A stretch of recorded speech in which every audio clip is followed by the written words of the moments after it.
लोकसभा चुनाव 2024 7 चरणों में होगा, चुनाव आयोग ने किया ऐलान। 19 अप्रैल को पहले चरण का मतदान होगा, 4 जून को वोटों की गिनती होगी। 26 अप्रैल को दूसरे चरण का मतदान, तीसरे चरण में 7 मई को पड़ेंगे वोट। 13 मई को चौथा चरण में पड़ेंगे वोट, 20 मई को लोकसभा चुनाव का 5वां चरण। 25 मई को लोकसभा चुनाव का 6वां चरण, 1 जून को 7वें चरण का होगा मतदान। 19 अप्रैल को पहले चरण में 102 सीटों पर चुनाव, 26 अप्रैल को दूसरे चरण में 89 सीटों पर डाले जाएंगे वोट। 7 मई को तीसरे चरण में 94 सीटों पर वोटिंग, 13 मई को चौथे चरण में 96 सीटों पर होगा चुनाव। 13 मई को चौथे चरण में 96 सीटों पर चुनाव, 25 मई को छठे चरण में 57 सीटों पर होगी वोटिंग। 1 जून को 7वें चरण में 57 सीटों पर चुनाव, वोटिंग के दौरान सुरक्षा के रहेंगे सख्त इंतजाम। केरल की सभी 20 सीटों पर 26 अप्रैल को होगा मतदान, दिल्ली की सभी 7 सीटों पर 25 मई को 6वें चरण में वोटिंग।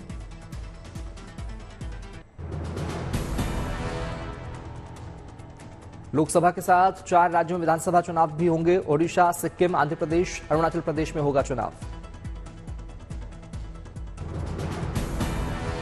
लोकसभा चुनाव के दौरान 26 विधानसभा सीटों पर उपचुनाव भी होंगे, चुनाव आयोग का ऐलान।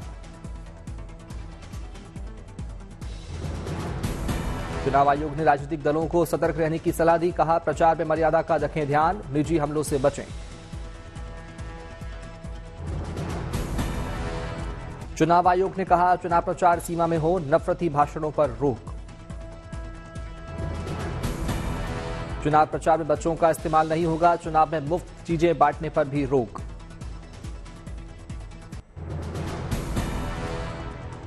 चुनाव आयोग के मुताबिक लोकसभा चुनाव में 10.5 लाख पोलिंग स्टेशन होंगे।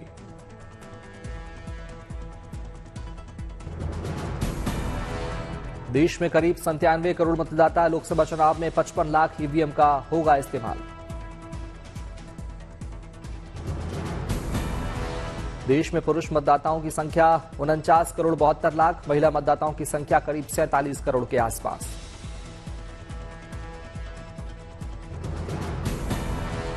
चुनाव आयोग के मुताबिक 1 करोड़ 82 लाख युवा मतदाता पहली बार डालेंगे वोट। 85 साल से अधिक उम्र के या दिव्यांग वोटर के घर फॉर्म भिजवाया जाएगा ताकि वो घर से वोट डाल सके। बूथ पर वो आएंगे, उनको वॉलंटियर सहयोग करेंगे। चुनाव में निगरानी के लिए 2100 पर्यवेक्षक होंगे। फेक न्यूज के खिलाफ सख्त कार्रवाई होगी।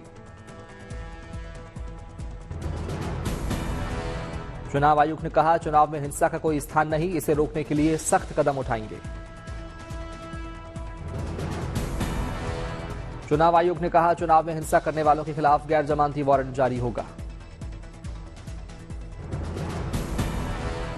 चुनाव आयोग ने कहा 1 अप्रैल तक वोटर लिस्ट अपडेट होगी। मुख्य चुनाव आयुक्त राजीव कुमार ने कहा चुनाव का पर्व देश का गर्व।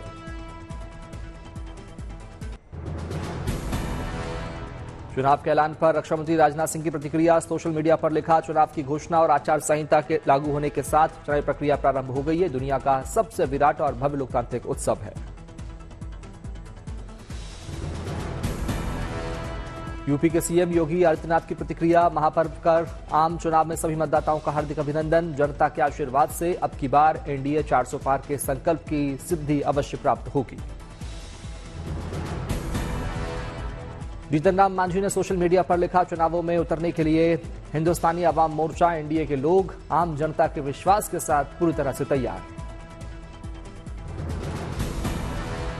बंगाल बीजेपी अध्यक्ष सुकांता मजूमदार ने चुनाव ऐलान का किया स्वागत, कहा चुनाव में बाहुबल का इस्तेमाल ना हो, इसके लिए 7 चरणों में हो रहे हैं चुनाव। कांग्रेस अध्यक्ष खड़गे ने कहा 2024 लोकसभा चुनाव भारत के लिए न्याय का द्वार खोलेगा। लोकतंत्र और संविधान को तानाशाही से बचाने का शायद यह आखिरी मौका होगा।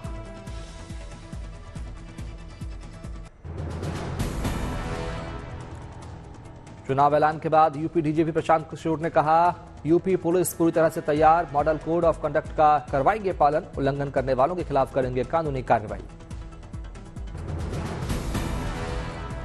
चुनाव के लिए उत्तराखंड में चाक चौबंद व्यवस्था, एडीजी लॉ एंड ऑर्डर ने कहा, चुनाव के मद्देनजर 10,000 पुलिसकर्मियों को दी गई ट्रेनिंग, ड्रोन का भी किया जाएगा इस्तेमाल। बिहार में डीएसपी रैंक के 71 अधिकारियों का तबादला, सरकार ने जारी की लिस्ट। 7 दिनों की ईडी कस्टडी में बीआरएस नेता के कविता, 23 मार्च तक रहेगी कस्टडी, दिल्ली शराब घोटाले मनी लॉन्ड्रिंग का मामला। दिल्ली की राउज एवेन्यू कोर्ट से केजरीवाल को मिली जमानत, 15,000 के बॉन्ड और मुचलके पर मिली बेल, शराब नीति घोटाले से जुड़ा है मामला।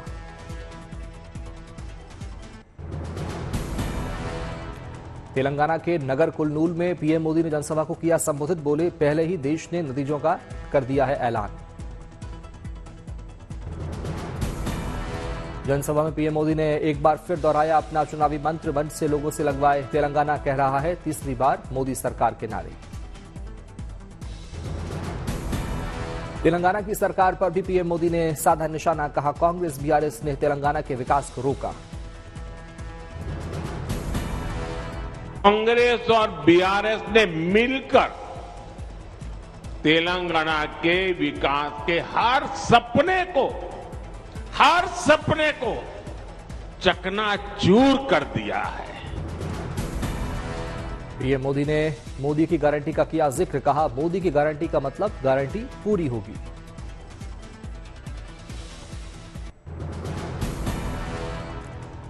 बीजेपी ने चुनावी सॉन्ग मैं मोदी का परिवार हूं किया लॉन्च, 12 भाषाओं में 3 मिनट 13 सेकंड का गाना। प्रधानमंत्री मोदी ने अपने सोशल मीडिया एक्स पर सॉन्ग किया शेयर, लिखा मेरा भारत मेरा परिवार। नहीं अकेला खड़ा यहाँ, मैं उसका संसार हूँ।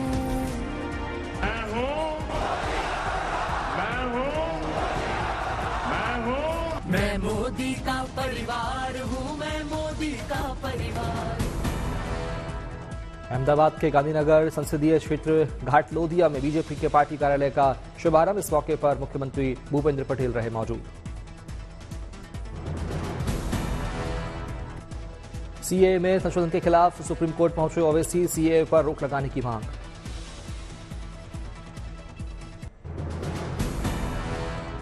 दिल्ली सरकार की नई सौर ऊर्जा नीति 2024 का नोटिफिकेशन जारी, एलजी से मंजूरी मिलते ही पॉलिसी हुई लागू। पॉलिसी के तहत सरकार लोगों को छतों पर सोलर पैनल लगाने के लिए करेगी प्रोत्साहित, पैनल लगवाने वालों की बिजली का बिल भी होगा जीरो।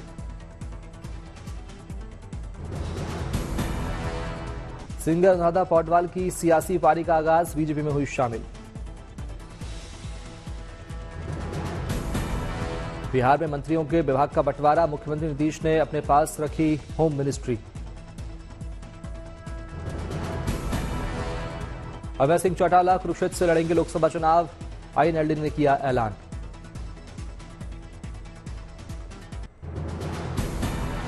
हैदराबाद के एलबी स्टेडियम में मुख्यमंत्री रेवंत रेड्डी ने इफ्तार पार्टी में लिया हिस्सा, एआईएमआईएम प्रमुख अजदुद्दीन ओवैसी भी साथ में रहे नजर।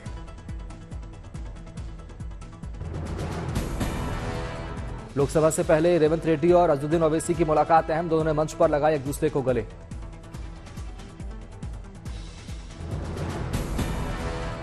हैदराबाद में इफ्तार पार्टी के मंच से अजदुद्दीन ओवैसी ने किया ऐलान, कहा नफरत फैलाने वालों के खिलाफ हमें साथ में लड़ना है। सीएम रेवंत रेड्डी ने मंच से दी चुनौती, कहा तेलंगाना में मोदी और शाह में हिम्मत नहीं है कि माइनॉरिटीज को दिया 4% रिजर्वेशन हटा दे। सीएम रेवंत रेड्डी ने तेलंगाना में सेकुलर सरकार चलाने की कही बात, बोले सभी को साथ में लेकर चलना है। असम के मुख्यमंत्री हिमंता बिस्वा शर्मा ने अरविंद केजरीवाल पर साधा निशाना, कहा दिल्ली में मोहल्ला क्लिनिक के नाम पर हुआ है धोखा।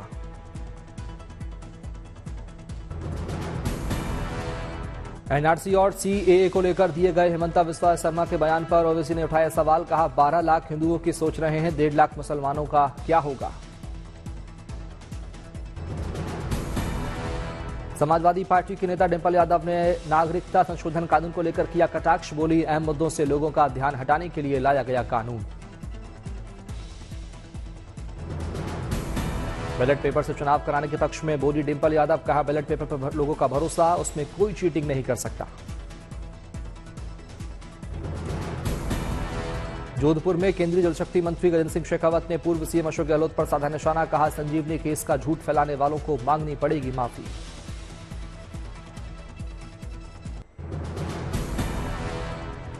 झालावाड़ में होली से पहले फागोत्सव के तहत भजन संध्या का हुआ आयोजन। खेली गई फूलों की होली।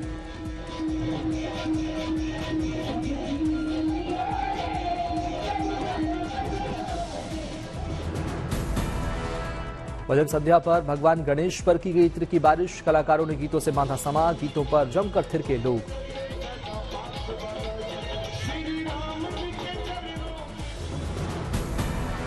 मुजफ्फरपुर में युवा ने अपनी स्टार्टअप कंपनी का पश्चिम बंगाल की ड्रोन कंपनी से किया टाई अप। किसानों और महिलाओं को खेती के लिए देंगे ड्रोन। हावड़ा में गवर्नर सीबी आनंद बोस ने स्कूल का किया निरीक्षण। बच्चों और टीचरों से की बातचीत, खिंचवाई फोटो।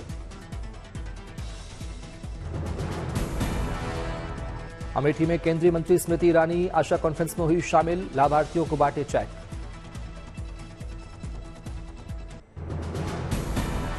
बद्रीनाथ धाम में जबरदस्त बर्फबारी। परिक्रमा स्थल और सभा मंडप से 5 से 7 फीट ऊंची बर्फ जमी।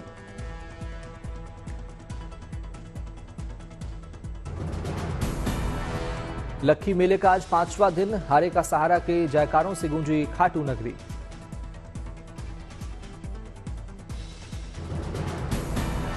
सुब्रमण्यम स्वामी मंदिर में पंगुनी उथिरम उत्सव की धूम। दूर दूर से पहुंचे दर्शनार्थी।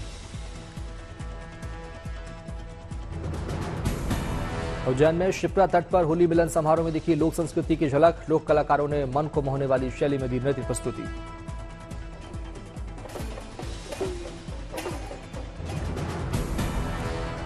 कलाकारों ने बजाया ढोल, मंजीरा और नगाड़ों के साथ डमरू। भगवान नटराज के भेष में नजर आए कलाकार। रंगों में सराबोर झूमती नजर आई महिलाएं।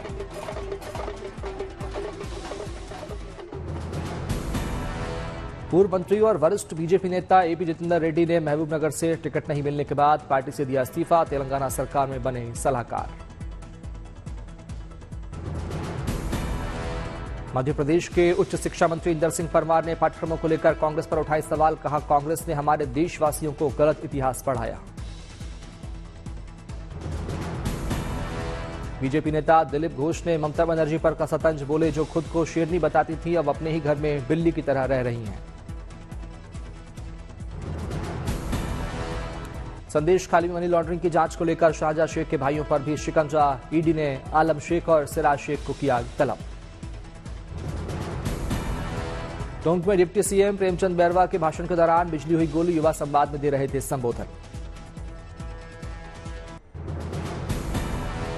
पुंछ और राजौरी को कश्मीर से जोड़ने वाली मुगल रोड को खोलने का काम तेज। सड़कों से लगातार हटाई जा रही बर्फ। तिरुवनंतपुरम सीपीओ उम्मीदवारों ने पुलिस कांस्टेबल के खाली पदों को लेकर किया प्रदर्शन। जल्द से जल्द सीटों को भरे जाने की रखी मांग।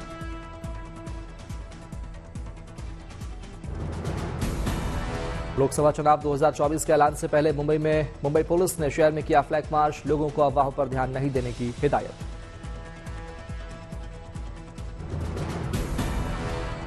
केरल के कन्नूर में यूडीएफ ने सीएए के खिलाफ किया विरोध प्रदर्शन। कानून के विरोध में की नारेबाजी।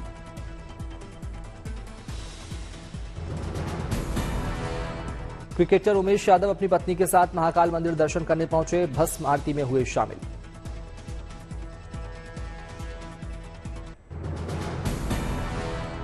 देवघर में पंडित धीरेन्द्र शास्त्री ने वैद्यनाथ धाम मंदिर में की पूजा अर्चना। प्रवचन सुनने के लिए उमड़ी लोगों की भीड़।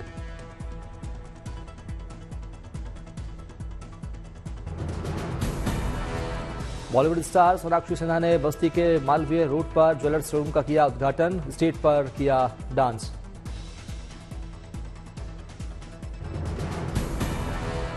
शिमला में मुख्यमंत्री सुक्खू ने भीमा काली मंदिर में की पूजा अर्चना। कई विकास परियोजनाओं में भी लिया हिस्सा।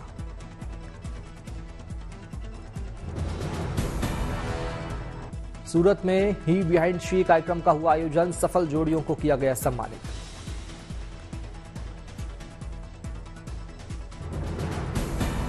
राजस्थान के कोटा बूंदी में 51 करोड़ रुपए से ज्यादा के विकास कार्यों को मिली स्वीकृति। पेयजल, सड़क निर्माण जैसी कई विकास परियोजनाओं में खर्च होगी राशि।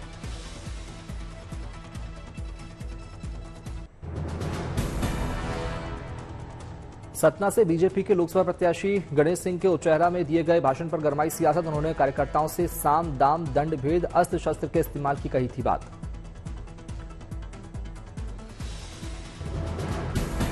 गाजियाबाद में यूपी एसटीएफ को पुलिस कांस्टेबल भर्ती पेपर लीक मामले में बड़ी सफलता। 3 आरोपियों को किया गिरफ्तार।